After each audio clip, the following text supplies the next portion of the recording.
خبر شامل کریں گے آزاد کشمیر وادی نیلم سے، جہاں پر گزشتہ 2 روز سے جاری برف باری کا سلسلہ تھم گیا ہے۔ موسم خوشگوار ہونے کے باوجود سردی کی شدت برقرار ہے، جبکہ بالائی نیلم میں رابطہ سڑکیں بند ہیں۔ بجلی اور مواصلات کا نظام بھی متاثر ہے۔ اس حوالے سے مزید تفصیلات جانیں گے نمائندہ K11 نیوز ملک وقار سے۔ جی ملک وقار، بتائیے گا کیا صورتحال ہے موسم کی وادی نیلم میں اس وقت؟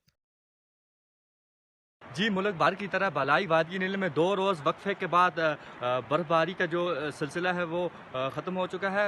انتہائی موسم اس وقت خوشگوار ہو گیا ہے، دھوپ نکلی ہے۔ میرے عقب میں آپ دیکھ سکتے ہیں پہاڑوں میں سفید چادر اوڑھی ہوئی ہے اور اس وقت حسین نظارے آپ دیکھ سکتے ہیں۔ اگر بات کی جائے وادی گریس، وادی شونٹر اور وادی سرگن کی، تو اس وقت رابطہ سڑکیں تاحال بند ہیں۔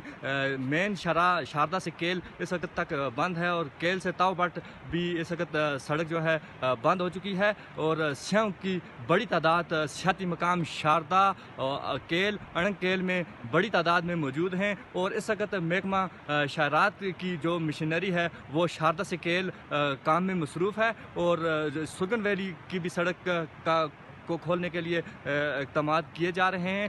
انتظامیہ نیلم نے شہریوں سے احتیاطی تدابیر کی بھی ہدایت کی ہے۔ جی، موسم خوشگوار ہو گیا ہے، لیکن انتظامیہ کی جانب سے احتیاطی تدابیر اپنانے کی ہدایات مل رہی ہیں۔ بہت شکریہ، ملک وقار اپڈیٹ کر رہے تھے۔ مزید خبروں اور تجزیوں کے لیے دیکھتے رہیے K11 نیوز۔